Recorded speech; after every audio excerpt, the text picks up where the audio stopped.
우리 기본서, 자, 기본서 있습니다. 자, 기본서가 잘 나왔습니다. 그렇죠? 땅, 랜드, 내가 랜드, 땅. 이게 땅자입니다. 땅자. 맨 앞에 이게 땅. 네. 자, 맨 앞에 가보시겠습니다. 맨 앞에 이제 목차들이 쭉 나와요. 그죠? 그 목차들을 계략적으로 한번 눈으로 쫙 보시면, 이런 내용이구나 하고 이제 그 감을 잡으시면 되고요. 우리 교재 18페이지, 19페이지 가보시면 18페이지, 19페이지에 이러한 부분들이 쭉 나오죠. 그죠? 이 부분들은, 핵심 내용들입니다. 핵심 내용. 그래서요, 미리 보기 형태로서 일단은 앞부분에 나와 있는데, 미리 쭉 한번 보시고 본 내용 보셔도 되고요. 본 내용 보시고 이걸로 정리하셔도 됩니다. 박스로 이제 정리가 된 부분들이니까 요 정리 자료로 활용하셔도 됩니다. 오케이. 자, 이건 정리 자료다 이렇게 보시면 되겠고, 자, 그다음에 이제 몇 페이지죠? 20페이지. 20페이지에 가보시면 이제 총칙 나옵니다. 그죠? 요 총칙부터 그렇게 볼 텐데요. 요 총칙 맨 앞에 보시면 들어가기가 있어요. 그죠? 들어가기. 그래서 요런 내용을 가지고 요 1장 총칙 구성됩니다. 그런 내용들입니다. 그래서 서술부터 해서 이제 본 내용이 쭉 나옵니다. 그래요. 자, 그러면 이제 자, 보실게요. 이쪽 한번 보실게요. 제 1장입니다. 제 1장 총칙 가보는데요. 자, 총칙에는 이제 크게 세 가지 내용이 들어옵니다. 첫째가 법 제정의 목적이 있고, 제2조가 두 번째 용어 정의, 제3조가 중개 대상물이죠. 그죠? 여기에서 시험 문제는 목적은 시험에 나올 수도 있고 안 나올 수도 있고요. 용어 정의는 시험에 반드시 나오는 부분이고, 중개 대상물도 시험에 반드시 나옵니다. 100% 나옵니다. 그래요. 그래서 세 가지 내용 가지고 총칙 구성되어 있습니다. 자, 목적은 예전에는요, 한 2년에 한 번 정도, 2, 3년에 한 번 정도 출제를 꼬박꼬박 했었다가, 요즘은 이제 워낙 부동산 거래 신고 법령도 있고 해가지고요, 예전에는 공인중개사법하고 중개실무 두 파트만 있었고, 부동산 거래 신고 법령 파트가 없었거든요. 근데 최근에는 부동산 거래 신고 법령이 들어오는 바람에 그쪽에서 문제를 5개, 6개, 7개를 빼는 바람에 요 목적은 조금은 덜 나옵니다. 덜 나오는데도 언제라도 목적은 나올 수가 있어요. 그래서 일단은 자, 설명을 일단 쭉 드려볼 텐데요. 자, 요 목적은 언제라도 나올 수는 있으니까 항상 준비는 하고 계셔야 된다. 이렇게 됩니다. 자, 그래서 앞부분에 여러 가지 서술들이 나오는데 일단 요 내용 보시고 교재 정리하고 요 내용 보시고 교재 정리하고 이런 식으로 할 겁니다. 그래서 일단 한번 보실게요. 자, 목적인데요. 공인중개사법은 무엇을 목적으로 국회에서 법을 만드느냐 목적입니다. 자, 공인중개사의 업무 등에 관한 사항을 정합니다. 정해요. 공인중개사의 업무는 이렇게 하는 것입니다. 중개업무 수행할 때는 이렇게 하셔야 되고, 전문가라면 이렇게 하셔야 되고, 또 전문가가 아니라면은 부동산 중개업을 해서는 안 됩니다.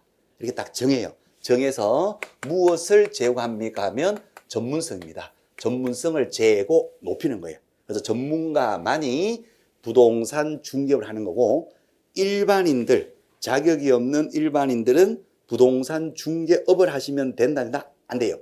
일반인들이 중개업을 하게 되면 무자격으로 중개업을 한다. 중개사고 납니다. 중개사고 나면 부동산은 가액이 워낙 크잖아요. 빌딩 100억짜리 빌딩인데 중개사고 나가지고 그만 빌딩의 소유권을 날려버렸어요. 의뢰인들이 피해가 이만저만이 아니죠. 그래서 오로지 전문가만 중개업을 할 수가 있고, 전문가가 중개업을 할 때는 이렇게 해야 됩니다라고 딱 정해서 전문성을 높입니다. 그렇게 되면 부동산 중개업이 건전한 쪽으로 발전 육성이 될 겁니다. 건전하게 육성해서 결국은 중개사고 안 나니까 의뢰인들의 재산권이 보호가 될 거예요. 그래서 국민 경제 전체에 이바지 되지 않겠느냐, 이것을 목적으로 해서 국회에서 법을 정했답니다. 느낌은 다 좋은 말입니다. 전문성을 높이고 중개업을 건전하게 발전 육성해서 국민 경제 전체에 이바지 않을 목적으로 합니다. 그렇죠? 좋은 내용입니다. 그렇죠? 자, 이게 만약에 이제 시험으로 나왔을 때는 여기에서는 함정이 들어오는 부분입니다. 시험에 뭐 안 나오면 상관없는데 나왔을 때는 함정이 들어와요. 그래서 간단하게 연습만 조금 합니다. 이 법을 만든 목적은 공인중개사의 업무에 관한 사항을 정하여 공정성을 제고함을 목적으로 한다. OX, X야 돼요. 포인트가 뭡니다 하면 전문성이 전문성. 그렇죠. 자, 이 법은 부동산 중개를 건전하게 육성함을 목적으로 한다 하면 또 X하지 돼요. 중개가 아니라 중개업이거든요. 업. 그러면 중개라는 말하고 중개업이란 말은 같은 말이다, 다른 말이다? 다른 말입니다. 오케이. 중개는 단순히 알선하는 것이고 업이라 하게 되면 의뢰받고 보수, 돈을 받고 이 중개를 지급주로 하는 거예요. 그러니까 중개업이라는 거. 자, 의뢰인의 재산권 보호를 목적으로 합니다 라는 말이 나와도 X하셔야 돼요. 여기에는 재산권 보호한다. 용어의 말의 의미는 비슷하지만 표현 방식이 국민 경제 이바지라고 되어 있단 말이에요. 그러니까 이렇게 표현되면 이것은 X라고 하셔야 점수가 나온다는 거. 그래서 여기에서요, 제 1조에서 이제 포인트는 정해서 업무 등을 정해서 전문성을 제고, 중개가 아니라 중개업을 건전하게 육성을 하여 국민 경제 전체 이바지를 무시한다. 정전업권유, 정전업제 이렇게 간단하게 정리가 될 수가 있습니다. 그렇죠? 자, 남쪽은 정전이 있어요, 없어요? 남쪽은 정전이 없어요. 핵폭탄도 없고 정전도 없어요. 북쪽은 핵폭탄도 있고 정전도 있어요. 그래서 남쪽은 정전업권유 또는 정전업제 그럼 되는 거예요. 있지, 없지? 없지. 정전 있지 그럼 틀려요. 정전 업제 하시면 맞고 정전 계제 그럼 틀려요. 그 중개가 아니라 중개업이 정전 업제 또는 정전 이권요건요 업건요 정전 이권요 하면 틀려요. 업건요 라고 정리를 할 겁니다. 그래요. 그래서 이렇게 해서 이제 목적은 의미 자체는 간단한 내용이고요. 요 시험 나올 때는 말장난 치는 포인트가 정해서 전문성, 전문성하고 개가 아니라 중개업이라는 거예요. 업건요. 그다음에 재산권이 아니라 국민 경제 이런 것들을 포인트로 그렇게 앞으로 정리해서 시험 준비할 겁니다. 그래서 일단은 목적은 좋은 목적이구나. 전문성 제고, 건전하게 육성, 국민 경제 이바지 다 올려주고 좋은 거라 하는 거 그렇게 일단 이해하시고 나중에 시험 대비해서는 정전업건요, 정전업제 그렇게 정리할 겁니다. 오케이. 이미 접수되시면 그냥 딱 접수하시면 되고 나는 지금부터 외우기 싫어요 하시더라도 이미 머릿속에 탁 박힌 것을 굳이 잊으려고 애쓰지 마시고 그래서 정전업건요, 정전업제, 목적 끝 이렇게 됩니다. 자, 그리고 이 목적이 만들어졌을 때는 이 목적을 실천하기 위한 여러 가지 구체적인 이 법상의 제도들이 있을 거예요. 그죠? 이 목적을 달성하기 위한 구체적인 제도 있을 거예요. 시험에 나온 적은 단 한 번도 없어요. 그래서 전문성을 높인다, 정한다 해서 전문성을 높인다 이런 것들 관련돼서 건전하게 육성합니다. 관련된 여러 가지 실질 제도들이 있을 것인데 이 목적을 달성하기 위한 구체적인 제도들이다. 이제 그렇게 보시면 돼요. 사고 났을 때 돈 물어줍니다. 하나만 예를 든다면 손해배상 책임, 의뢰인의 재산권 보호 측면에서 손해배상 책임, 업무 보정 제도 이런 것들은 경제 이바지 여기에 관련될 거고, 그렇죠? 중개업을 건전한 쪽으로 육성시킵니다. 이런 식으로 해가지고 건전하게 육성하기 위해서 보수, 복비는 법정 한도 범위에서 받을 수 있는데 법정 한도 내에서는 거래가 되었다 하더라도 개공 잘못이 아닌 이유로 깨졌을 때는 받을 수 있다. 이런 식으로 건전하게 육성한다. 보수제도, 교육제도 이런 것들이 다 실질적인 제도가 된다는 거. 그 정도 이렇게 이해하시면 됩니다. 오케이. 자, 그 다음에 용어가 나옵니다. 용어. 자, 용어가 나오는데 이 용어는요. 자, 용어 제2조 용어 정의인데 이 용어는 이제 중개라는 것은 무슨 말이냐. 그 다음에 중개를 업으로 한다는 것은 무슨 말이냐. 그 다음에 개업 공인중개사는 무슨 말이냐. 그 다음에 중개사는 무슨 말이고 소속 공인자는 무슨 말이고 중개 보조는 무슨 말이냐 해서 제2조에서 용어의 정의가 나오게 됩니다. 이 용어의 정의는 자, 용어 정의 한번 일단 간단히 한번 볼게요. 자, 용어 정의인데 자, 중개라고 하는 것은 잠깐 보십니다. 중개는 제2조에서 이렇게 규정되어 있습니다. 제3조 규정. 3조에서 말하는 중개 대상물에 대하여 거래하는 거래 당사자 사이에 만약에 매매 거래라면은 거래 당사자가 누가 됩니까? 물건을 파는 쪽은 누구라고 하지요? 그렇죠. 매도인, 팔아서 넘기는 사람. 물건 사는 사람 누가 됩니다? 매수인, 사드리는 사람이겠죠. 그죠? 그래서 매도인, 매수인, 거래 당사자 간에 매매 거래라든가 교환 거래라든가 임대차 거래, 기타 그 밖의 권리, 부동산 중개 대상물에 관련되는 여러 가지 권리들이 있을 텐데 이 권리들의 득실 변경, 얻고 잃어버리고 바뀌어지는 것, 권리의 득실 변경, 민법으로 표현하면 권리 변동이라 하거든요. 그 권리가 변동되는 그 행위, 거래 행위를 뭐 하는 것이다? 알선하는 것이다. 이렇게 용어 정의가 되어 있습니다. 그래서 중개라고 하는 것은 중개 대상물, 제3조에서 말하는 중개 대상물, 한마디로 줄여서 얘기해 보세요. 그러면 부동산이에요. 토지, 건물 같은 그 부동산에 대해서 거래 당사자 간에 거래하는 행위, 요 거래 행위를 뭐 하는 것이다? 알선. 부동산 거래가 되도록 알선하는 것을 중개다. 이렇게 용어 정의가 되어 있습니다. 그렇죠. 거래 유형은 많겠죠. 매매 거래일 수도 있고, 교환 거래일 수도 있고, 임대차 거래일 수도 있고, 여러 가지 부동산 관련되는 권리들의 득실 변경 거래일 수도 있단 말이에요. 부동산에서 지상권, 지역권, 전세권, 저당권 이러한 권리들이 득실 변경되는 그러한 거래 행위를 뭐 하는 것이다? 알선. 자, 중개를 업으로 합니다 했을 때는요, 용어 정의가 세 가지를 요건하는데, 일단은 다른 사람의 의뢰, 팔아달라는 매도 의뢰, 또 사달라는 매수 의뢰. 그래서 다른 사람의 의뢰에 의하여, 의뢰를 법적으로 표현하면 매도 의뢰, 팔아주세요 청약의 의사표시. 알겠습니다. 제가 멋지게 팔아드릴게요 하는 승낙의 의사표시. 의사표시가 합치가 되면 거기에서 계약이 체결되는데 이 계약을 우리 중개법에서는 무슨 계약이라고 합니까? 하면 중개계약. 중개해주기로 약속하는 중개계약입니다. 그래서 중개계약을 체결하고 그 말이 됩니다. 매도 의뢰받고 팔아주세요 청약, 약속을 청했을 때 알겠습니다. 제가 팔아드릴게요 하고 승낙을 해요. 그래서 이 약속이 청약과 승낙으로 이루어지는데 그 약속 이름을 뭐라 한다? 중개계약. 너가 사겠느냐? 제가 살게요. 우리 직거래 합시다. 너가 살래? 청약. 제가 살게요. 승낙. 오케이. 우리 직거래 합시다. 사고 팔기라는 약속. 무슨 약속이 됩니까? 매매, 사고 팔기라는 약속이 내가 무슨 계약? 매매 계약. 그렇죠. 그 다음에 새 들어올래? 내가 새 들어갈게요. 오케이. 둘이서 직거래 합니다.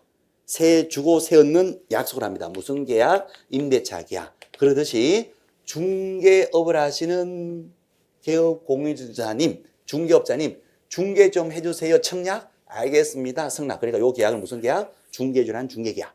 그래서 의뢰에 의하여 그 말은 중개계약을 체결하고 이런 말이 됩니다. 요쪽도 사주세요. 좋은 거 사주세요. 청약. 알겠습니다. 제가 좋은 거 사드릴게요. 승낙. 청약과 승낙으로 이것도 무슨 계약? 중개계약. 중개해주는 약속. 자, 약속을 하고 의뢰받고 그 다음에 보수를 받는데 보수는 엄청난 보수를 받습니까? 일정한 보수를 받나요? 일정한 그렇죠. 보수를 받고 보수 복비액입니다. 한도가 있는 복비를 받고 그 다음에 요 알선이라는 그 중개, 이 중개를 플러스 중개를 무엇을 합니다? 업으로. 중개를 업으로 직업적으로 행하는 것. 그것을 뭐라고 합니다 하면 업으로 행하는 것. 그것을 중개업이다라고 용어 정의가 그렇게 되어 있습니다. 그래서 중개업이 되려면 이 세 가지 요건을 다 갖춰야 돼요. 중개를 억울합니다. 의뢰에 의하여 의뢰 받고 중개 계약을 체결하고 일정한 보수를 받고 엔드 그리고 중개를 무엇으로 업으로 직업적으로 행하는 것.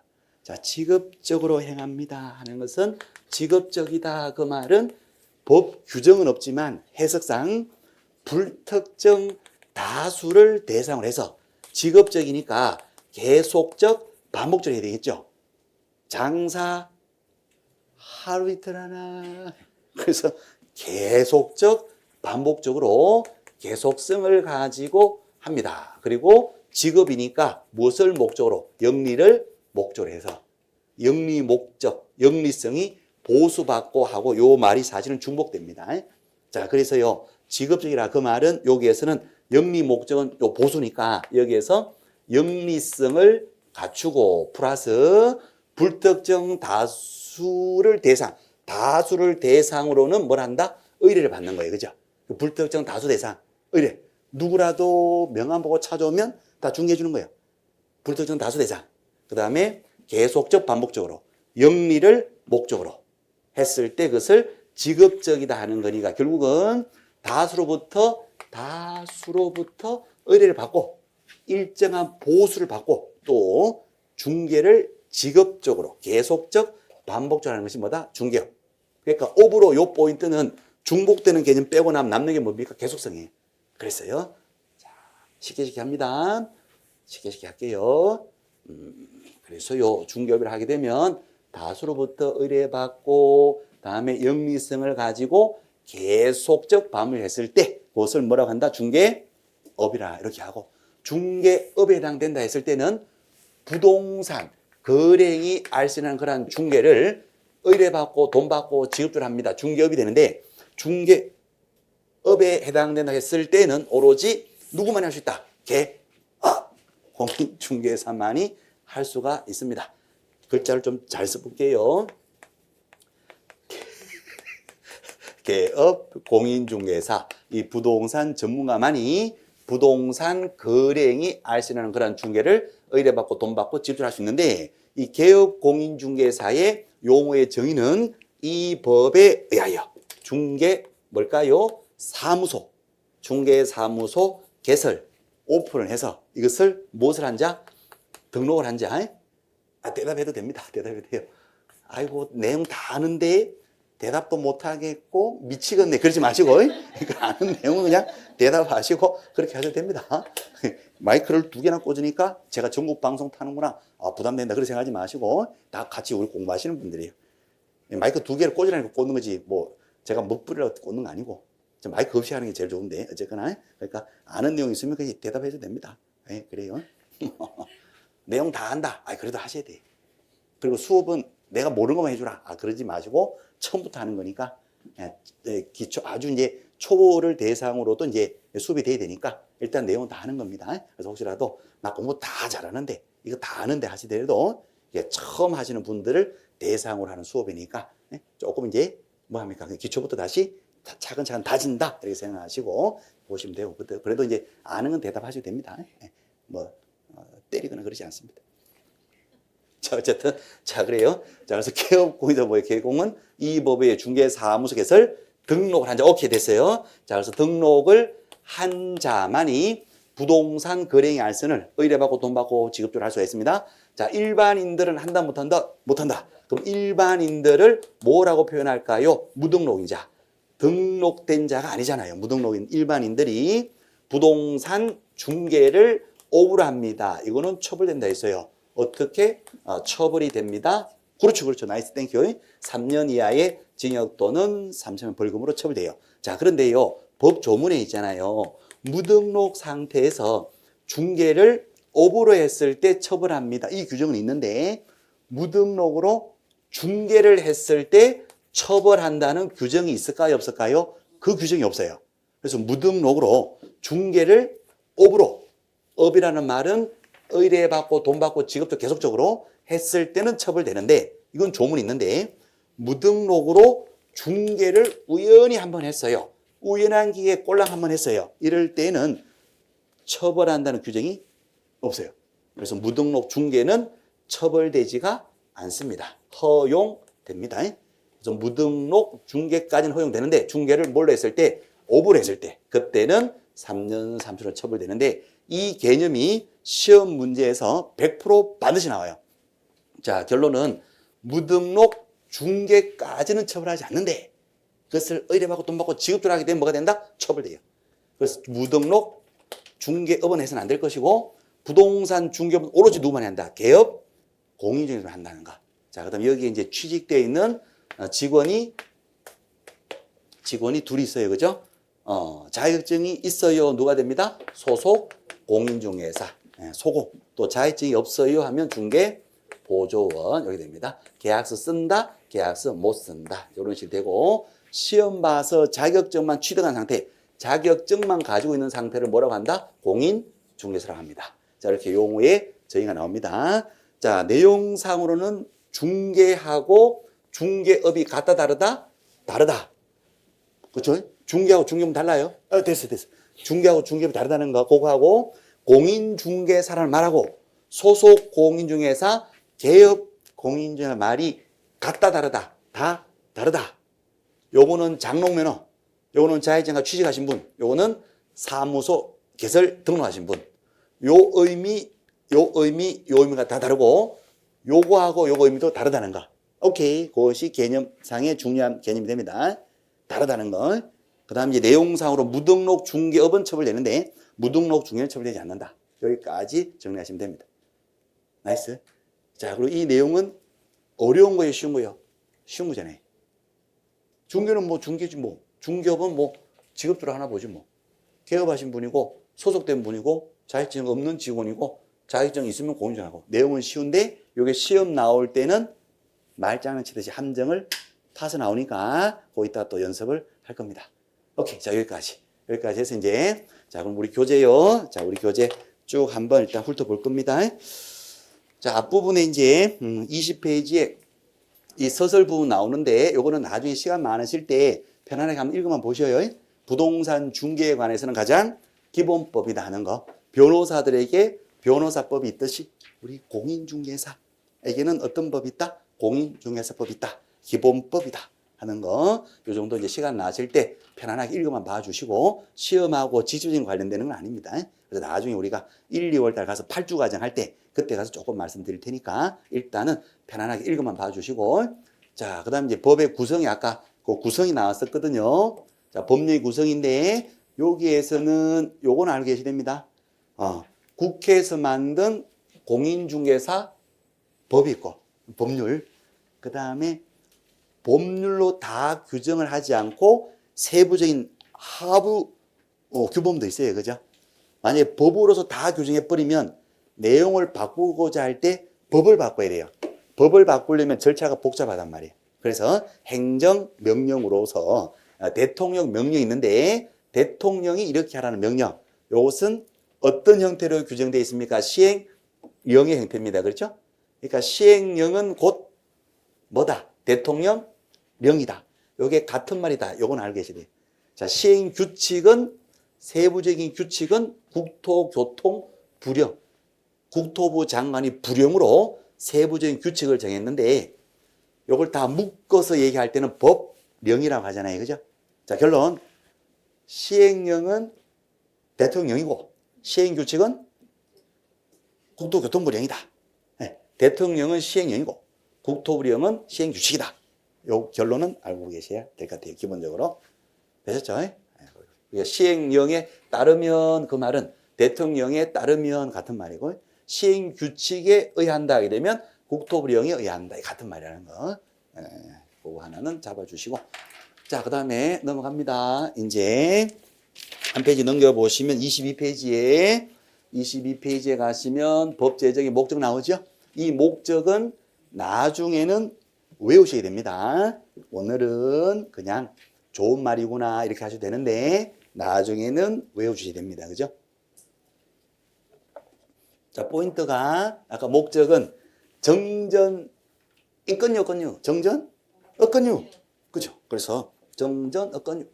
자, 제1조 이 법은 공인중개사 업무 대행 사항을 정하여 정자 동그라미 빵 치수됩니다. 책에다가 정하여 정. 그 다음에 무엇을 제거하고? 전문성. 전자에다가 동그라미 빵 치셔도 되고. 정전. 좀 유치하지요? 죄송합니다. 유치한 게 기억이 오래 남습니다. 자, 그래서 정전. 그 다음에 중개입니까? 중개업입니까? 부동산 중개, 업. 업에다가 동그라미 빵. 업을 건전하게, 건자에다가 동그라미 빵. 그 다음에 육성. 육자에다 동그라미 빵. 동그라미 친 거, 있건요, 없건요? 없건요. 있건요, 없건요? 없건요. 자, 그 다음에 뒤에 국민경제. 제자에다 동그라미 빵. 국민경제제. 자, 그러면 앞에서부터 정전, 있건, 여건요, 없건유, 정전, 없건유 하셔도 되고, 정전, 업제, 이렇게 하셔도 됩니다. 있지, 없지, 없지. 그러면 이제 1년 동안 다 끝난 거예요, 사실은. 그래서 요 왼쪽에 보시면, 그죠, 제일적 목적 출제될 때는 조문 그 자체 표현대로, 요 표현 그대로, 출제가 되는데, 여기서 조금만 다른 표현이 들어오면 O 한다, X 한다? X. 그렇죠? 그래서 즉 부동산 중개 건전한 육성 중개 육성 OX X.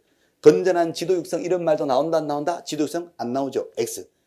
중개 질서 확립 이런 말도 나온다 안 나온다? 안 나온다. X. 이제 그런 식으로 아주 다른 표현이거나 또는 유사한 표현 공정성을 제거한다. X.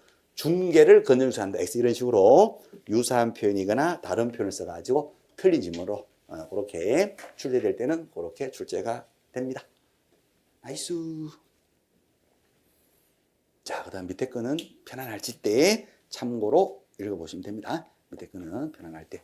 요 시행령, 시행규칙, 목적 외우지 마시고, 이런 시험 절대 안 나오니까 외우지 마시고. 자, 그 다음 실천적 제도요. 이것도 외우지는 마시고, 이러한 실천적인 제도가 있더라. 이 제도를 통해서 이러한 목적을 달성하더라. 그렇게 편안하게 이해하시면 됩니다. 그래요.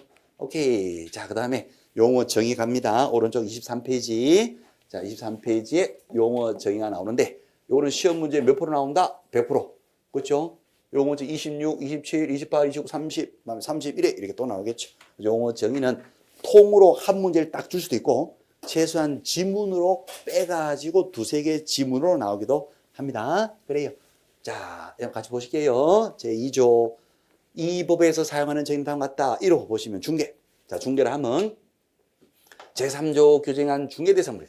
거래 당사자 간의 매매 거래나 교환 거래나 임대차 거래나 그 밖에 권리. 글자가 좀 작긴 한데 좀 잘 보이십니까? 네, 글자를 좀 이렇게 키워드릴게요.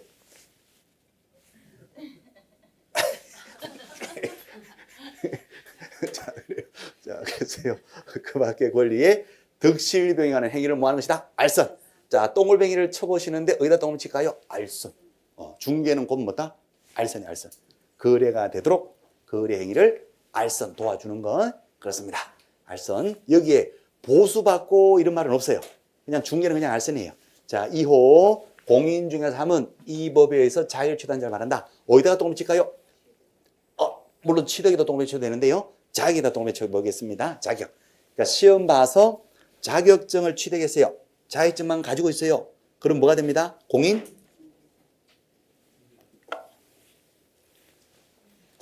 중개사가 되는 거고, 오른쪽이나 왼쪽이나 하나 쓰셔도 됩니다. 여기다 써주신다면 뭐라고 쓸까요? 장롱면허. 이렇게 써주시는 것이 좋습니다. 장롱면허.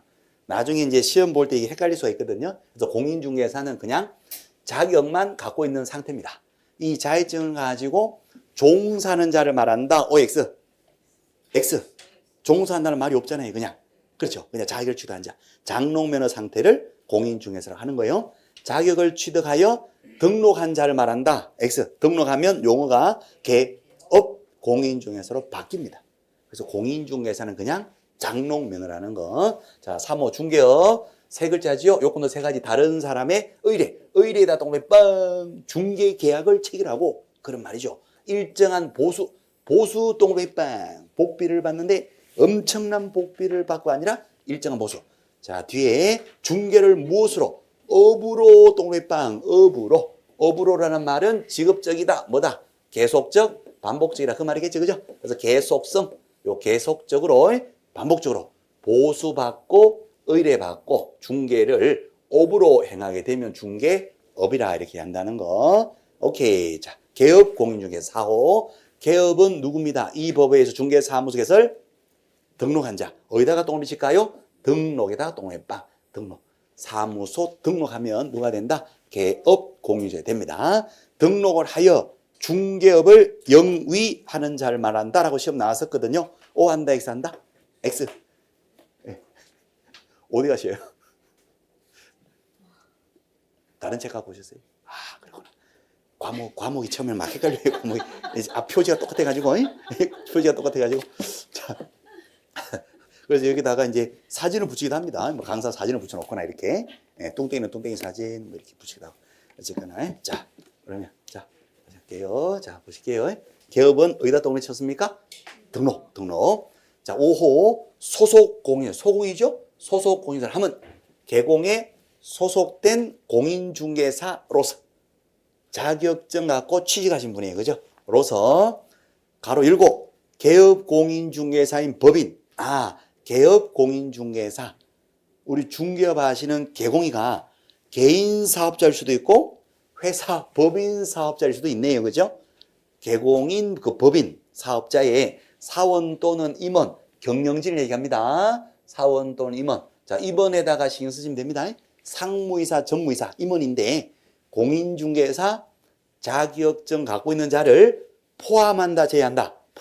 포함에다가 똥뱅이 빵 치시고 시험에 나올 때 제외한다 이렇게도 나와요. 제외하면 X 포함입니다. 30회 때 시험 나온 거예요. 포함이라는 의미. 그래서 자격증 가지고 중개법인 회사에 상무이사로 일을 하고 있습니다. 법적인 신분은 뭐다? 소속 공인중개사에 포함돼요. 자, 그러니까 소공이니까 무엇을 수행합니다? 줄칩니다. 중개 업무를 수행합니다. 중개 업무를 수행한다. 그 말은 계약서를 쓴다는 거예요. 계약서를 직접 쓰거나 아니면 개공의 중개 업무 보조 줄치시면 중개 업무를 보조한 자를 뭐라고 한다? 소속 공인중개사다. 이렇게 얘기하는 겁니다. 그래요. 자, 법인의 임원은 제외한다. OX, X. 자, 소속 공인중개사는 단순 업무를 보조한 자를 말한다. X.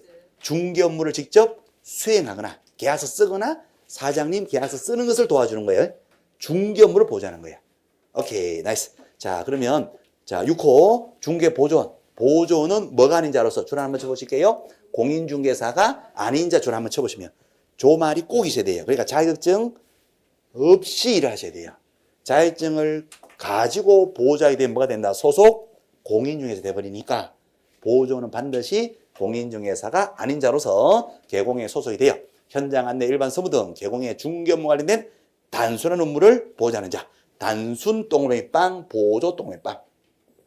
단순 업무 보조입니다. 중개 업무 보조하는 것이 아니에요. 커피 타고 현장 안내하는 단순 업무를 보조하는 거예요. 오케이 나와.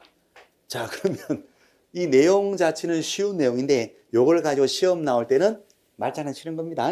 말장난 치는 거 나중에 또 연습을 할게요. 예, 바로 몇 가지 바로 해볼까요? 자, 공인중개사를 하면 자, 이부터 해볼게요. 자, 잠깐 보실게요. 그냥 느낌만 스트레스 받지 마시고 이 부분 나올 때는 무조건 말장난 치듯이 나와요. 이렇게. 그러니까 이 부분은 연습을 조금만 하는데 스트레스 받지 마시고 자, 중개라 하면 제3조 규정에 의한 중개 대상물에 대하여 매매에 의한 임대차 행위를 알선을 말한다. X. 그 밖의 권리가 빠졌어요. 천천히 해주세요. 싫어요. 그냥 하래요. 그 밖의 권리가 꼭 들어가야 됩니다. 부동산 관련된 지상권, 지역권, 전세권, 저당권 여러 가지 권리들의 득실비경 이 말이 들어가야 돼요. 자, 공인중개사를 하면 이 법에 의한 공인자 자격을 취득하여 종사하는 자를 말한다. X. 취득한 자. 장롱면은 자, 중개업이라 하면 다른 사람의 의뢰에 의하여 중개를 업으로 행하는 자를 말한다. X. 일정한 보수받고 요 말이 빠졌잖아요. 반드시 복비를 받아야 된단 말이에요. 오케이. 자, 개업권이라 하면 자격증 가지고 중개업을 하는 자를 말한다. X예요. 반드시 어떤 말이 나와야 돼요? 등록이란 말이 나와야 돼요. 자, 등록을 한 공인중개사를 말한다. OX. 그것도 X입니다. 그냥 등록한 자예요. 여기 공인중개사를 말한다. 이 말도 없어요. 그러니까 자격증 없는 개공도 있어요. 부칙개공. 뒤에서 또 나오겠지만. 그래서 여기는 그냥 등록한 자 이렇게 끝이 나야 돼요. 자, 소속이라 하면 개공에 소속된 공인중개사로서 개공의 중개 업무를 보호자는 자를 말한다. X. 중개 업무 수행 이 말이 빠져도 틀려요. 직접 계약서를 쓸 수도 있거든요. 자, 법인의 임원 사원으로서 공인중개를 제외한다. X 포함한다. 중개 보호자는 하면 개공에 소속이 되어 현장 안내 일반 서무 등 개공의 중개 업무 관련된 단순한 업무를 보호자는 자를 말한다. X 하시되 뭐가 빠졌습니다. 공인중개사가 아니죠. 그 말 빠졌어요. 시험은 그런 식으로 나옵니다. 그러니까 이 내용은 굉장히 쉬운데 이게 시험 내용은 쉬운 내용일수록 뭘 한다? 함정, 말장난 많이 치는 거니까 정확한 개념으로 하셔야 되겠구나. 이렇게 그 개념을 생각하셔야 됩니다. 절대로 이런 부분에 스트레스 받으시면 안 되는 겁니다. 화내시면 안 되는 거예요. 화내면 지는 거예요. 자, 그래서 용어정이 그렇구나.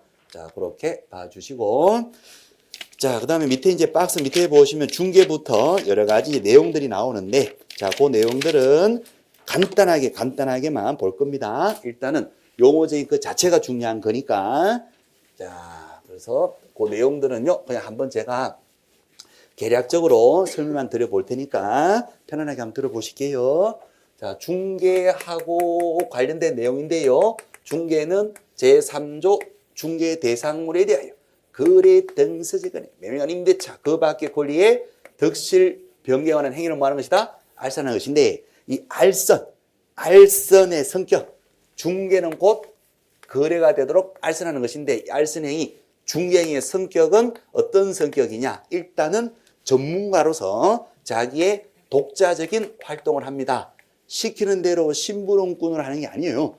전문가로서 독자적인 자기 활동을 하는 것이고 이 성격은 알선행위는 법률행위냐 사실행위냐라고 물어봤을 때에는 단순한 사실상의 행위에 불과합니다. 법률행위는 아니에요. 그래서 우리가 1차 과목인 민법이 어느 정도 되시잖아요. 그럼 2차 과목인 다른 과목들 특히 이제 중개사법 같은 경우는 민법 되시면 따라서 되는 부분이 많이 있어요. 그래서 민법을 1차적으로 일단 기본적으로 해 주셔야 되는데 민법은 수업만 들으시는 게 아니라 4월 달까지는 매일매일 하셔야 돼요. 4월 달까지는 11월, 12월, 1월, 2월, 3월, 4월 민법은 매일매일 하셔야 돼요. 민법이 되셔야지 2차 과목이 다 완성이 된다 이렇게 보셔도 과언이 아니에요. 그래서 1, 2차 같이 하시는 분들은 민법을 꼭 매일 하셔야 됩니다. 그날 수업 듣고 복습만 하지 마시고 민법 매일매일 하셔야 돼요. 매일. 민법을 매일 하셔야죠. 민법을 늦어도 4월 달까지는 다 정리가 끝나버려야 돼요. 정리가 끝났다는 의미는 언제라도 시험 봐도 몇 점은 나온다. 60점은 나온다가 되셔야 돼요. 언제까지? 4월 달까지. 그래야지 5월 달, 6월 달 가서 정리가 돼요. 6월 달까지 정리해야지 그럼 8월 달에 정리되거든요. 그렇게 된다는 게 실제적으로. 그래서 늦어도 4월 달까지는 민법을 다 끝낸다 이렇게 생각하시고 민법 매일매일 공부하시는데 민법 공부할 자료가 없잖아요. 오늘 이번 주 첫날이라서 자료가 없잖아요. 하시면 입문과정, 우리 이제 동영상 들으시는 분들 입문과정 우리가 다 촬영해 놓은 게 있어요. 여기 한 9강이나 10강, 11강 정도, 12강 정도 해서 과목마다 선생님별로 다 찍어 놓은 게 있어요. 요거라도 매일매일 하셔야 되고 아니면 혹시라도 작년 동영상이 혹시라도 뜬다면 작년 거라도 미리 들으시는 게 좋아요. 그래서 민법은 선행을 학습을 하시든 아니면 이걸 통해서 계속 하시든 어쨌거나 계속 하셔야 돼요. 민법은 매일매일 하셔야 돼요. 민법은. 민법이 되셔야지 2차가 된다 하는 거. 나머지 2차 과목들은 나중에 민법 되시고 5월달, 6월달부터 본격적으로 정리하셔도 늦지가 않습니다. 심지어 7월달부터 정리해도 늦지가 않아요. 그 사이는 수업만 꾸준히 들으시고 따라만 가주시다가 막판에 7, 8월달이나 5월달에 바짝 쪼아도 2차는 다 돼요. 근데 1차 민법은 하루아침에 안 돼요. 이틀은 걸려요. 그러니까 민법이 하루쯤 되는 게 아니거든요. 그러니까 민법을 꼭 1, 2차 동시에 하시는 분들은 꼭 4월 달까지 끝낸다는 생각으로 매일 하셔야 됩니다. 자, 그러면 이제 다시 가시면 이제 사실행위냐 법률행위냐 뭐 그런 얘기인데 참고로 편안하게 말씀드릴게요. 민법에서 말하는 법률행위는 반드시 무엇을 필수 불가의 요소로 합니다 하면 의사표시를 필수 불가의 요소로 합니다. 하나의 의사표시를 이루어지는 단독행위, 두 개의 의사표시 합치를 이루어지는 계약, 여러 개의 의사표시 같은 목적 갖고 있는 합동행위, 단독행위, 계약, 합동행위 중에서 중개 대상이 되는 것은 계약이거든요. 지 혼자 단독행위 하는 것을 중개할 일이 없고 자기들끼리 이미 의사가 합치되어서 합동행위로서 법인이나 단체 하나 만드는 거 우리가 중개할 일이 없어요. 그래서 우리의 중개의 대상이 되는 것은 청약과 승낙을 이루는 계약이거든요. 이쪽 청약과 이쪽 승낙이 합치되지 않을 때 팔고는 싶은데 10억은 받아야 되겠고, 사고는 싶은데 9억에 꼭 사고 싶고, 그럴 때 우리가 이제 알선, 흥정을 붙이는 거거든요. 그러지 마시고 9억 5천에 파셔, 그냥. 9억이 어디 있어, 이 동네에. 9억 5천 해볼 테니까 일단 사셔. 이런 식으로. 그래서 그 흥정을 붙이는 중개 대상이 되는 법률행위는 뭐다? 계약이거든요. 그래서 계약이 되려면 뭐가 있어야 된다? 청약과 승낙이 있어야 되잖아요. 의사표시가 꼭 있어야 되는 것이 법률행위고, 요쪽 반대쪽 어느 부분에, 요거 반대되는 그 어느 부분에 이 사실행위라는 개념이 있거든요. 이 사실행위는 의사표시가 필요가 없는 거예요. 그러면 물건에 대해서 의뢰받죠? 팔아주세요. 알겠습니다. 무슨 계약? 중개해주라는 약속, 중개계약이죠. 이 중개계약은 법률행위다, 사실행위다? 법률행위. 자, 사주세요. 알겠습니다. 이게 또 무슨 계약이에요? 중개해주라는 약속이 중개계약. 계약은 뭐다? 법률행위. 그러면 이 알선, 요렇게 의뢰받아서 물건에 대해서 조사하고 확인하고 물건에 대해서 설명하는 거. 이 활동 자체, 이것은 법률행위냐 사실행위냐 단순한 사실상행위에 불과하다는 거. 예를 들어서 물건 확인하러 현장 갑니다. 현장 가서 전망이 좋은지를 거기 한 3층 정도, 301호인데요. 올라와서 전망을 보니까 오, 의외로 전망이 좋은 거예요. 앞이 시야가 탁 터져 있고. 그럼 전망 좋네. 이렇게 물건 확인할 때 그 전망 좋네 물건 확인할 때 베란다 문하고 나하고 의사표시가 필요하냐 안 하냐 그 얘기예요. 아유 베란다 문? 아님 충격자. 내가 네 문을 열어서 전망 확인이 되냐고 청약에서 물어봤더니 그러세요. 성낙과 청약을 통해서 베란다 문하고 나하고 계약관계 법률행위로서 문 열어 전망 좋아요. 이렇게 확인되면 법률행위가 돼요. 근데 그거 아니잖아요. 그냥 문 열어 전망 좋네. 엘리베이터 타고 잘 올라가네. 이건 다 단순한 사회상에 불과하다는 거예요. 그렇죠? 오케이. 그래서 중개 활동, 그 활동의 각각의 활동, 대장 띄우고 등기부 띄우고 확인하고 현장 가서 전망 좋네 확인하고 이런 것들은 단순한 사실상행에 불과하다는 거.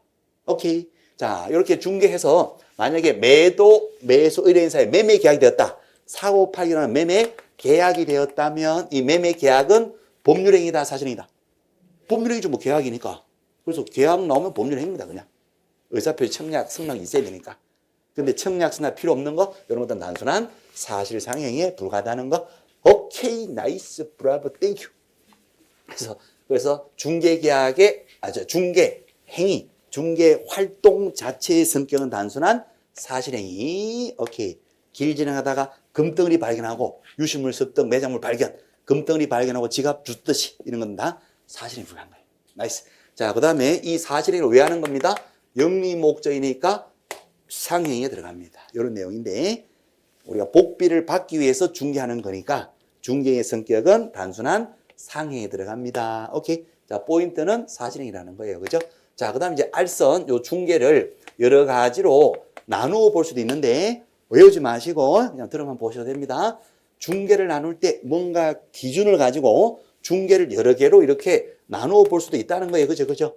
거기에서 우리 시험하고 관계되는 것은 딱 둘밖에 없어요. 이것만 알고 계시면 돼요. 부동산 중개는 상사 중개입니까? 민사 중개입니까? 하면 요거 민사 중개입니다. 자, 상사 중개, 민사 중개는 누구를 대상으로 하냐에 따라서 나눌 수 있는 개념인데요. 상사 중개는 누구를 대상으로 할까요? 상인, 도매 상인하고 소매 상인 사이에 상거래를 트는 거 있잖아요. 그거 연결시켜주고 중간에 해서 보수를 받았다면 그것은 무슨 중개가 됩니까? 상사 중개라고 합니다. 상거래를 트는 거. 도매상, 소매상 연결하는 거. 이게 상사 중개. 상사 중개 이외의 다른 모든 중개를 전부 다 무슨 중개를 합니다 하면 민사 중개라고 그래요. 그럼 우리 부동산 중개는 상인을 대상으로 상거래 트는 것을 중개하는 것이 아니잖아요. 그래서 상인 대상이 아니라 일반 민간인들을 대상으로 한단 말이에요. 그렇죠? 그러니까 무슨 중개다? 민사 중개다. 부동산 중개는 민간인을 대상으로 하는 민사 중개다. 오케이. 자, 그 다음에 중개를 또 나눌 때 의뢰에 따라서 나누기도 합니다. 의뢰에 따라서 나눌 때, 자, 아무것도 아닙니다. 한 번만 들어보시면 됩니다. 양쪽 의뢰인으로부터 의뢰를 다 받았어요. 매도 의뢰도 받고 매수 의뢰도 받았어요. 양쪽 다 의뢰 받으면 우리 개공이가 혼자 할 수도 있잖아요. 혼자 하는 중개를 단독 중개를 하고 양쪽 다 의뢰를 받아서 하니까 의뢰 면에서 이름을 붙이면 쌍방으로부터 의뢰를 받았으니 이걸 뭐라고 한다? 쌍방의뢰 중개. 쌍방의뢰 받아 중개하는 쌍방의뢰 중개 줄여서 쌍방중개라고 그래요. 쌍방중개. 양쪽 다 의뢰 받아서 하는 중개를 무슨 중개? 쌍방중개. 이거 가능합니다. 그죠? 그래서 보통의 중개는 무슨 중개다? 쌍방의뢰 중개. 줄여서 쌍방중개예요. 자, 그런데 이거 어떨까요? 일방중개. 한쪽만 의뢰를 받아서 중개할 수도 있나요? 있습니다. 오케이. 자, 어떤 얘기입니까? 이 얘기죠. 매도 의뢰를 받았어요. 아파트 팔아주세요. 의뢰를 받았는데 그 동네에 매수인이 없는 거예요. 쉽게 말씀드려서 물건은 잡았는데 고객이 없는 거예요. 살려는 고객이. 그래서 옆 동네 친구 사무소에다가 전화를 했습니다. 친구요, 물건 하나 있는데 혹시 거기 물건 살 사람 있을까? 그랬더니 친구가 하는 얘기가 그 동네 현대아파트지? 어찌 알았지? 아우 잘 됐네. 조금 전에 그 동네 현대아파트 찾는 사람이 우리 사무소에 오셨는데 안 그래도 내가 지금 물건 그쪽에 있는지 전화하려고 그랬다. 친구야. 아우 잘 됐네. 마침 전화 왔네. 오케이. 여기 매수인이 있으니까 데리고 모시고 현장 갈 테니까 현대아파트 보게 해주라. 오케이. 그래서 둘이서 서로 협력을 해서 저쪽 물건하고 이쪽 물건하고 저쪽 고객 매수인하고 서로 연결해서 같이 중개업자 개공 둘이서 같이 힘을 합해서 같이 중개한 거예요. 그럴 수 있나요? 그럴 수 있죠. 그럼 같이 중개했다는 의미에서 이름 붙이면 단독 중개요, 공동 중개요. 공동 중개. 같이 공동으로 중개하고 의뢰 면에서 보게 되면 이 개공인은 양쪽 의뢰 받은 것이 아니라 한쪽 의뢰 받았죠. 한쪽만 의뢰 받아도 공동 중개 형태로 중개할 수가 있잖아요. 그래서 한쪽만 의뢰 받은 중개를 뭐라고 합니다? 일방 의뢰 중개. 줄여서 뭐라고 한다? 일방 중개라 그래요. 오케이. 그럼 일방 중개도 중개에 해당이 됩니까? 해당이 된다. 쌍방 중개도 중개에 해당이 되고 한쪽만 의뢰받아서 공동 중개 형태로 이루어지는 일방 의뢰 중개도 중개에 해당이 된다. 오케이. 자, 부동산 중개는 상사 중개다, 민사 중개다. 민사 중개. 부동산 중개는 민사 중개 들어가고 상사 중개 아니고요. 쌍방 의뢰일 수도 있고 일방 의뢰일 수도 있다는 거. 나이스. 됐습니다. 이렇게 보시면 됩니다. 나머지 다른 종류들은 그냥 눈 가는 대로 그냥 눈만 한번 훑어보시면 돼요.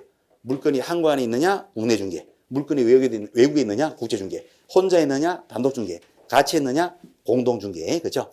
어떤 국가 법에 따라서 법적 근거를 가지고 중개했더라? 공인 중개. 그냥 아무 자격증, 법에 근거 없이 그냥 개인적으로 합니다. 사중개. 사중개 하다가 적발되면 사중개를 계속적으로 하다 적발되면 깜빵 가고 공인중개 하다가 적발되면 잘했습니다 이렇게 할 거고. 그러니까 우리는 사중개를 합니까? 공인중개 합니까? 공인중개 하는 거예요. 그래서 그런 것들은 이제 시험하고 관계없는 부분들이니까 요것만 딱 잡고 계시면 됩니다. 오케이. 이제 그렇네요. 자, 그러면 여기까지가 이제 우리 교재에서는요. 그 23페이지 넘어가고 24페이지에 가시면 24페이지에 맨 밑에 가시면 맨 밑에 가면 중개행위의 성격 나오잖아요. 거기에서 사실행위 판례 나오죠. 판례. 요거 하나 별표 치시고 중개행위 활동입니다. 활동 자체는 법률행위다, 사실행위다? 사실행위. 꼭 별표 꼭 치시고 자, 그 다음 페이지 오른쪽 페이지 맨 위에 가시면 중개행위는 무슨 행위다? 상행위. 영리 목적이니까 상에 해당합니다. 판례 별표 하나 땅 치시고 영리를 목적으로 하는 상이라는 거. 자, 그다음 그 밑에 이제 중개 종류가 쭉 나오는데 여기서 뭐만 별표 칠까요? 민사냐 상사냐? 민사 별표 하나 땅 치시고 상사 X죠, 그죠? 우리 부동산은 민간인 대상 민사. 자, 그다음에 그 밑에 의뢰에 따라서 쌍방 중개 뭐 동글뱅이 치셔도 별표 하나 치셔도 되고 그 밑에 일방 중개 별표 하나 치시고 쌍방 의뢰일 수도 있고 일방 의뢰일 수도 있습니다. 되셨죠? 그 다음에 그 밑에 보시면 판례 나오죠? 판례 별표 친다 안 친다? 치셔야 돼요. 일방 중개도 중개에 해당된다. 한번 읽어볼게요. 개공인가 거래 당사자 쌍방으로부터 모두 의뢰받는 것은 아니고 일방 당사자 의뢰에서 매매한 임대차 기타 권리 득실 변경이 할 수 있는 것도 중개 업무에 포함된다. 포함된다. 오케이. 이것이 이제 시험 문제로 장난칠 때 여기서 장난칠 수도 있습니다. 여기에서. 중개업이 되려면 의뢰받고 보수받고 중개를 업을 하는 것인데 이때 의뢰는 반드시 쌍방의뢰이어야 한다. OX. X. 쌍방의뢰일 수도 있지만 일방의뢰일 수도 있는 거예요. 나이스. 에이, 아우, 브라보, 땡큐. 자, 그 다음에 넘어갑니다. 그 다음 페이지 고민하지 마시고 다 넘어갑니다. 자, 그 다음에 오른쪽 27페이지, 27페이지 가시면 27에요. 중개 대상인 권리와 대상이 되지 않는 권리가 나오는데 요거는 민법이 되셔야 됩니다. 민법이. 그래서 요거는요. 일단은 통과하려고 합니다. 우리가 이제 민법이 그래도 어느 정도 좀 되셔야지 되는데 한번 설명을 드려볼 텐데 구체적인 내용들은 고민하지 마시고 일단 통과 개념에서 자 편안하게 한번 보시는데 그러면요. 부동산에 관한 권리요. 부동산에 관한 권리가 이거 용 쓰시면 안 됩니다. 이거는 민법이 좀 되셔야 돼. 그러니까 그냥 한번 그냥 눈으로만 보시면 돼요. 부동산에 관한 권리가 득실병될 때 중개하는 것인데 이 권리가 부동산의 권리가 어떤 게 있냐? 물건도 있고 채권도 있고 물건은 민법에서 8가지 전용 물건이 나오는데 점유권이 있고 본권이 있고 본권은 소유권이 있고 제한물권이 있고 제한물권은 다시 용익물권이 있고 담보물권이 있고 용익물권은 3가지 지상권, 지역권, 전세권이 있고 담보물권은 유치권, 질권, 저당권이 있는데 부동산 관련된 권리들은 부동산 중개 대상이 될 거고 부동산에 하는 권리가 아닌 동산질권 같은 경우는 우리 중개 대상이 되지가 않을 거고 그래서 부동산에 하는 권리를 여기서 쭉 찾아보면 이런 것이 있다는 거예요. 이런 것들이 성격상 뭐가 되는다? 왔다 갔다 권리 변동, 거래가 돼야 돼요. 그러면 부동산에 하는 권리다 하더라도 거래가 안 된다 했을 때는 중개 대상이 또 안 될 거예요. 그래서 거래 행위, 즉 법률 행위를 통해서 거래가 될 때 중개하는 것인데 법률 행위에 따라서 득실병이 되는 게 아니라 법률의 규정에 따라서 이미 권리 득실병이 끝나버렸다면 그것도 중개 대상이 안 될 거라는 거. 상속. 상속은 법률 행위에 따라서 소유권이 넘어갑니까? 법의 규정에 따라 소유권이 넘어갑니까? 법의 규정이에요. 피상속인이 사망하면 상속은 그냥 이루어지는 거거든요. 피상속인이 사망해요? 상속인이 사망해요? 피상속인. 왜요? 피를 흘리니까. 그래서 피상속인이 피를 흘리고 사망하면 아들, 딸들, 상속인들이 상속을 받는데 그것은 어떤 거래 행위, 법률 행위에 따라서 소유권이 이전되는 것이 아니에요. 아들아, 내가 아파트 하나 줄 테니까 네가 받을래? 뭘 이런 걸 다 하게 되면 그는 정려 계약이라는 법률 행위에 따라서 정리가 되는 거고 상속은 사망이라는 사실로서 민법 997조 법의 규정에 따라서 사망하게 되면 상속이 개시되는 거예요. 으악 하는 순간 소유권은 아들, 딸이 넘어가는 겁니다. 그런 중개 대상이 된다? 안 된다는 거예요. 그래서 장례식장에 명함 뿌리면 어떻게 된다? 큰일 납니다. 장례식장에 명함 뿌리고 상속 중개한다 그러면요. 아, 이거 틈새 시장인가 봐? 아니에요. 자기 몸이 틈새가 만들어져요. 피상속인하고 병풍대에서 피 흘리면서 향냄새 같이 맡아야 돼요. 그러니까 이미 끝난 상속을 중개할 수 없다는 거예요. 그래서 법의 규정에 따라서 이미 끝난 것들은 중개 대상이 안 되는 거고 이 거래 행위, 법률 행위에 대해서 중개하는 것이고 또 부동산에 대한 권리, 부동산 소유권 이런 거, 부동산 임차권, 용익물권 3가지 이런 거, 지상지역 전세 이런 거, 그다음 담보물권으로서 부동산 담보가 뭐가 있습니다? 저당권이 있죠, 저당권. 부동산을 담보자 하면 저당권이 되는 거죠. 네, 일단 별표만 하나 칠게요. 판례 별표만 치십니다. 저당권이 뭐예요? 지금 고민하지 마시고 처음 하시는 분들은 이게 이제 부동산 아파트를 담보 잡고 돈 빌려줍니다. 이게 저당이에요. 시계, 반지, 동산을 담보 잡고 돈 빌려줍니다. 동산 질권이 돼요. 동산 질권. 자, 일단 별표만 치시고 고민하지 마시고 아, 부동산에 관한 권리가 보다. 이 정도 하십니다. 그다음에 통과. 유치권도 이전될 때는 돼요. 자, 넘어갑니다. 그다음에 오른쪽 페이지인가요? 그 다음 페이지죠. 그 다음 페이지 메뉴에 유치권의 이전도, 이전 포인트는 이전인데 이전될 때는 거래를 통해서 이전되는 거니까 이것도 중개성이 됩니다. 포인트 환매권의 이전, 법정적 이전, 포인트는 이전인데 일단은 포인트는 이전이라는 거 그거만 일단 생각하시고 이것은 나중에 천천히 하시면 됩니다. 자, 양가 2번 중개 대상이 아닌 거 동산질권 OX, X 요거 하나만 X 할게요. 동산, 시계, 반지 같은 동산을 전당포에다가 맡기고 돈 빌리면 이걸 질권이 합니다. 아파트 같은 것을 담보채 피고 돈 빌리면 뭐라고 한다? 저당권 거래예요. 오케이. 그래서 동산 질권 O다 X다. X. 점유 X. 뭐 유치권의 성립 이런 거 다 X가 됩니다. 이것도 나중에 민법이 조금 되시면 법의 규정에 따라서 성립이 다 끝나버렸으니까 중요사항이 되지 않고 분묘규직권도 관서법에 따라 인정되는 거예요. 그래서 X. 법의 규정에 따라서 이미 끝난 거 상속 OX, X, 판결 X 뭐 이렇게 됩니다. 그래서 이 느낌 정도만 생각하시면 됩니다. 느낌이 안 오면 그냥 두셔도 됩니다. 나중에 책임지고 다 해드릴 테니까 고민하지 마시고 다만 민법 되신 분들은 뭐 이제 포인트 잡을 수가 있을 거고 일단 놔두십니다. 이거는 자 넘어갑니다. 자 중개업으로 갑니다. 자 중개업 자 중요한 내용입니다. 중개업 세 가지 요건이거든요. 다른 사람의 뭐가 있을 것? 이 중요한 내용입니다. 뭐 100% 다른 사람의 의뢰. 의뢰는 쌍방 의뢰일 수도 있고 일방 의뢰일 수도 있는 겁니다. 그렇죠? 자, 의뢰에 의하여 다 보수를 받는데 어떠한 보수를 받는다? 일정한 보수. 엄청난 보수가 아니라 일정한 보수. 밑에 판례 나오죠? 별표 크게 치시고 판례 중요합니다. 보수를 현실적으로 받아야지 중개배당되고 복비를 받기로 약속하거나 요구하는데 판례에서 거쳐버렸다 그랬어요. 복비 주세요. 제가 드릴게요. 언제 줄래요? 다음 주 드릴게.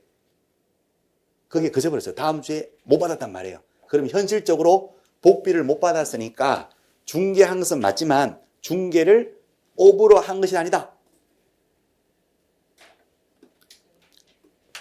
자, 중개업이 되려면 의뢰받고 보수받고 중개를 업으로 직업적으로 계속적 방문을 해야 되는데 이 보수는 반드시 현실적으로 받아야 됩니까? 받기로 약속 요구하는데 거쳐도 됩니까? 그 얘기거든요.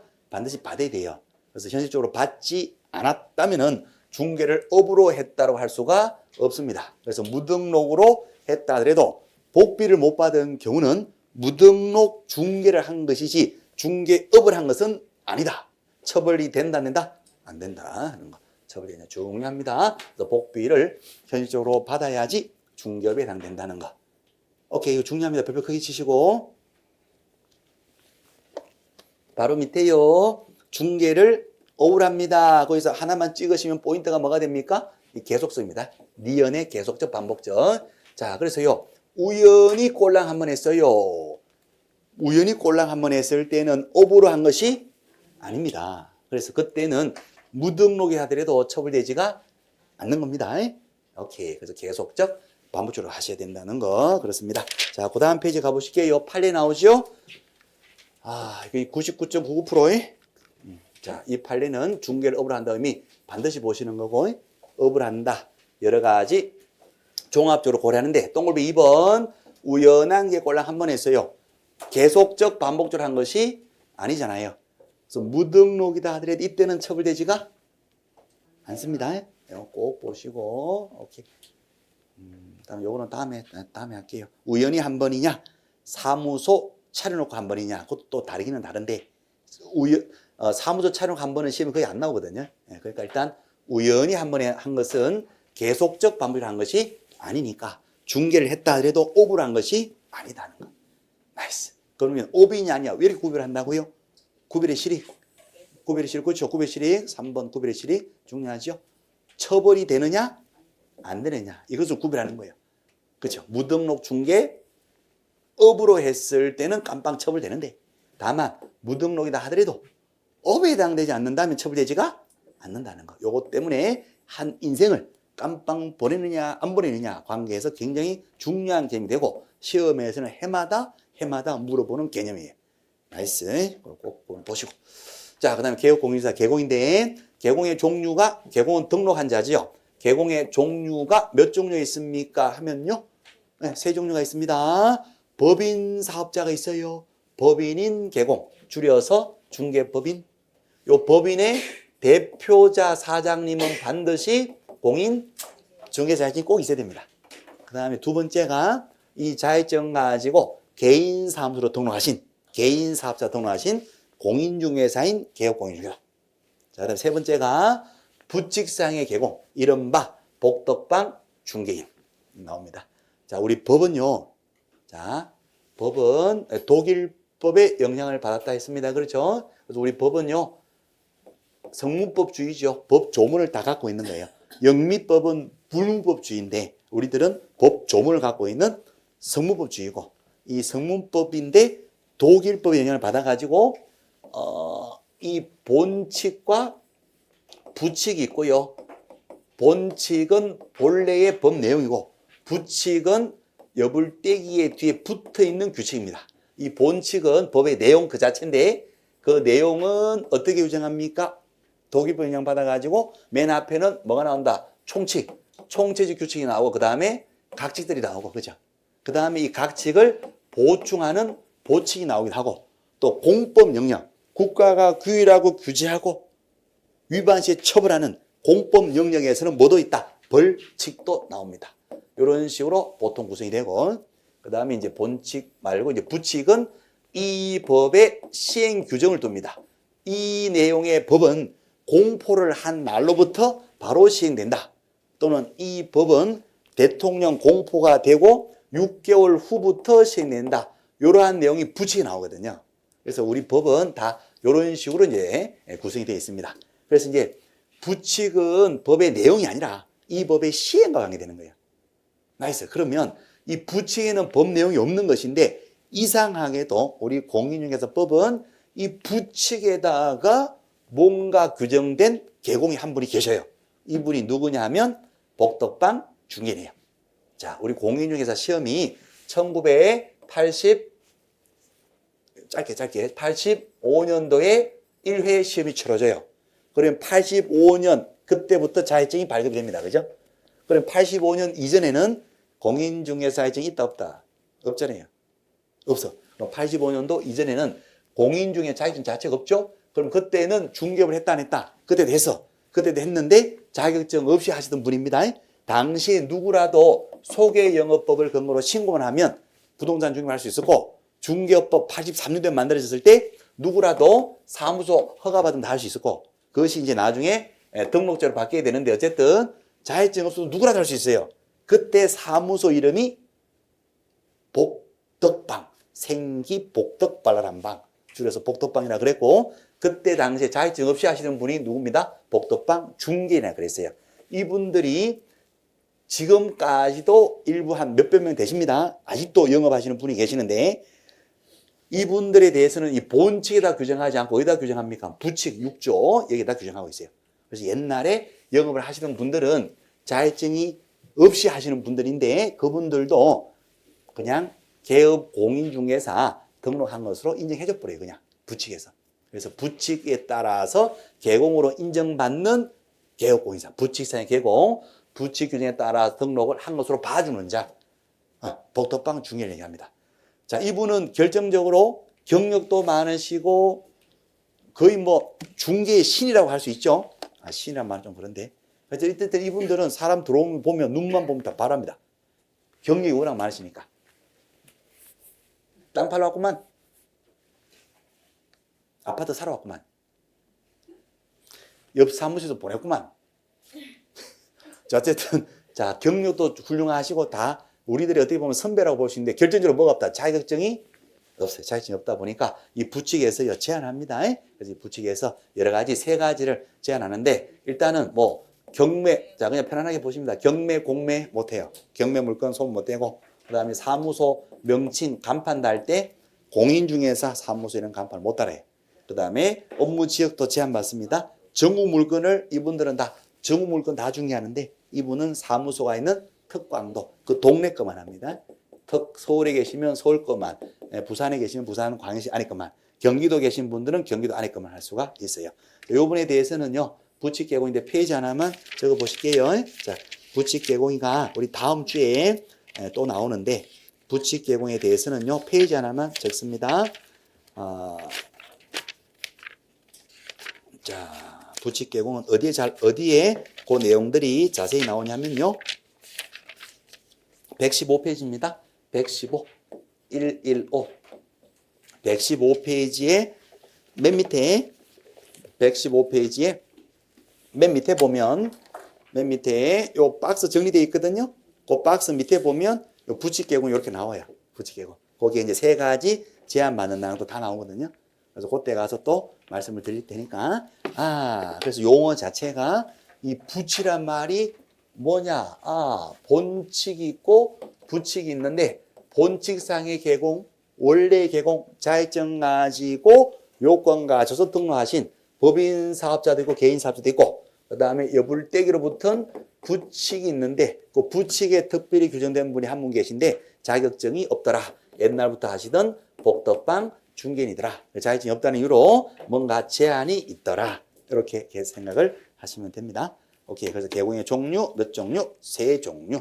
오케이. 자, 그렇게 보시면 되고요. 자, 그 다음에 넘어갑니다. 여기까지 하고 마무리하고 쉬었다 할게요. 자, 그 다음에 이제 공인중개사 나와요. 그죠? 공인중개사. 네모 4번 공인중개사. 공인중개사 다시 돌아와 보시면 자격을 취득한 자예요. 그죠? 32페이지. 자격을 취득한 자. 포인트는 뭐다? 자격을 취득한 자. 오케이. 자, 그래서 자격증을 취득하면 갈 수 있는 길이 세 가지. 일단은 자격증을 그대로 장롱에 두게 되면 장롱 면허. 자격증 가지고 요건 갖춰서 등록하게 되면 용어가 바뀝니다. 뭘로 바뀝니다? 개업 공인중개사. 취직했어요. 용어가 바뀝니다. 뭘로 바뀝니다? 고용되면 소속 공인중개사. 그러니까 공인중개사는 개공이도 아니고 소공이도 아니라 뭐다? 그냥 자격을 취득한 자다. 장롱면허 상태다. 그 개념 그렇습니다. 자, 그 다음에 오른쪽에 가시면 중개 보조원이죠. 보조원 내용 다 아시는 것인데 공인중개사가 아니라는 거. 그리고 이제 취직해서 단순 업무를 보조한다는 거. 자, 우리 문제 하나 풀어보셨다 할게요. 29의 문제입니다.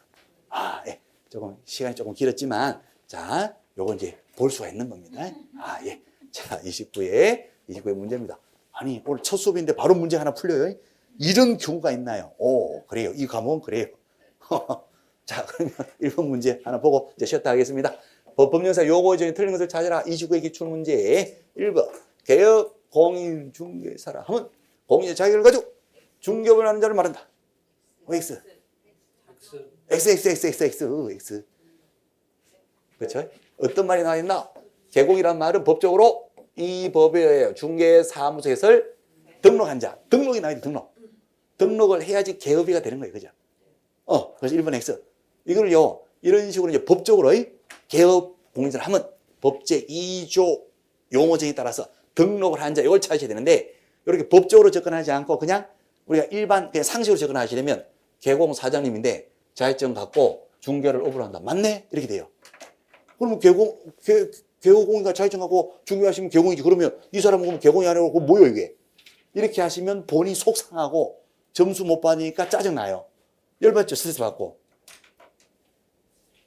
아닌가요? 저만 그런 거예요, 지금? 그러니까 그렇게 접근하시는 게 아니고, 법적으로 개업이라면 뭐다? 등록을 한 자. 그래서 1번은 X 하시고. 자, 2번. 중개업이라면, 자, 세 가지가 들어왔는지 봐야 됩니다. 다른 사람의 의뢰, 일정한 보시, 중개를 업으로. 2번은 O. 3번. 소속 공인을 하면, 개공에 소속된 공인중개사로서, 가로 열고, 법인의 사원 임원으로서 자격증 갖고 있는 자를 포함한다, 제외한다. 포함, 요거 꼭 확인하셔야 됩니다. 요 자리에 제외해서 나온 적도 있어요. 제외하면 X 하시고, 포함한다, 요거 확인하시고, 또 중개 업무 수행하거나, 개공의 중개 업무를 보조하는 자, 이렇게 해서 이제 O가 되는 거예요. 자, 5번, 4번 공인중개를 하면 자격을 취득한 자를 말한다. 맞나요? 맞죠? 장롱 면허니까. 자격을 취득한 자. 뒤에 뭐가 붙으면 틀리는 거예요? 자격을 취득하여 종사한다. X. 자격을 취득하여 영위한다. X. 그냥 자격을 취득한 자로 끝이 났으니까 이 O가 되는 겁니다. 마지막 5번. 중개라 하면 뭐다? 중개 대상으로 해서 매매, 교환, 임대차. 그 밖의 권리. 그 밖의 권리 뭐가 있어요? 저당권, 지상권, 전세권 이런 거. 권리의 득실 변경을 뭐 하는 것이다? 알선하는 것이다. 그래서 O가 되는 겁니다. 오케이. 자, 1번 지문이 지금 위에 올라와 있으니까 1번이 정답이 쉽게 나올 수 있는데요. 1번 지문이 만약에 5번으로 내려가고 5번, 1번 바뀌잖아요. 그렇잖아요? 그러면 5번까지 잘 내려가셔야 돼요. 자, 어쨌거나 자, 이제 충분히 다 되셨으니까 1번은 X가 되는 겁니다. 자, 고생하시고 좀 쉬었다가 볼게요. 예.